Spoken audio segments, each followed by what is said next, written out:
The news is now. Hello, I'm Jody Applegate. Now your Pix 11 at 10. Tonight, a family is preparing to bury 3 generations of loved ones. 7 lives were lost in Sunday's horrible crash on the Bronx River Parkway. Jay Dow is live in Soundview with more on the grief and the fight to fix one of New York's most dangerous roads. Jay? Well, Jody, investigators have already stated they believe Maria Gonzalez was driving faster than the 45-mile-an-hour speed limit on the Bronx River Parkway, but they have still yet to determine her exact speed. That aspect of the story takes a backseat to the overwhelming grief that is overtaking this close-knit family. Friends and relatives are still streaming in and out of the Gonzalez home tonight. That's really bad for us. It's really painful. The memorial right outside the front door here in the Soundview section of the Bronx, setting the tone for each visit. 7 members of this family, representing 3 generations, were killed in a single horrifying accident yesterday along a notoriously dangerous stretch of the Bronx River Parkway. Joe Noel Gonzalez lost his younger sister, his mother, and his elderly grandparents, who were visiting New York City for only the 2nd time from the Dominican Republic. 2 people started his whole family. So you can imagine, every time they come around, it's a big deal. The thing that hurts me the most is, my little cousins that passed away.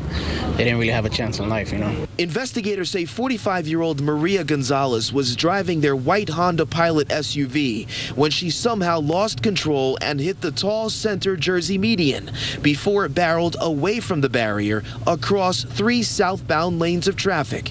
It jumped the relatively low right side curb, and the vehicle went airborne, sailing right over the green safety railing and plunged some 60 feet below into a remote corner of the Bronx Zoo. I wasn't surprised, though, because this is it really is the Bermuda Triangle of the Bronx River Parkway. Attorney Eric Buckvar represented the relatives of several family members who died in a similar crash in the same section of roadway in 2006. At the very least, that's what should be done. There should be a Jersey barrier put in as soon as possible, but it would be preferable to replace the entire viaduct.